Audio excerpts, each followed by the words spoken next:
আসসালামু আলাইকুম। আজকের খবর থেকে আমি বাজি চিত্র বলছিলাম। দর্শক বিন্দু, কিছুক্ষণ আগেও আমি একটা প্রতিবেদন করেছি, এরপর আবার প্রতিবেদন করছি। দর্শক বিন্দু, আপনাদের আপনাদের সহযোগিতায় আমার এই চ্যানেলটা চলে। দর্শক বিন্দু, যেই বিষয়টা নিয়ে আমি ফুটেজ করছি কিংবা রিপোর্ট করছি, সেই বিষয়টাই এটা বাংলাদেশের আনাচে কানাচে এই সমস্যা। দর্শক বিন্দু, আপনারা দেখতে পাচ্ছেন প্রায় ফ্যান্সি পেট্রোল পাম্পের কালকে তার তেল ছিল না, ডিজেল ছাড়া। ডিজেল অ্যাভেলেবল পাওয়া যাচ্ছে, কিন্তু পেট্রোল অক্সিজেন প্রবলেম। আপনারা দেখতে পাচ্ছেন সিলের মতো লাইন।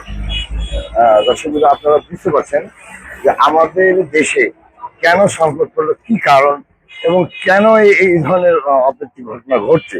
কিছু কিছু বিষয়ে আমরা গোয়েন্দা সূত্রে জানতে পাই কিছু অসৎ ব্যবসায়ীর কাছে, তাদের জন্য আজকে এই পরিণতি সাধারণ জনগণের। যারা খেটে খাওয়া মানুষ, হয়তো বা তারা তেল পাচ্ছে না।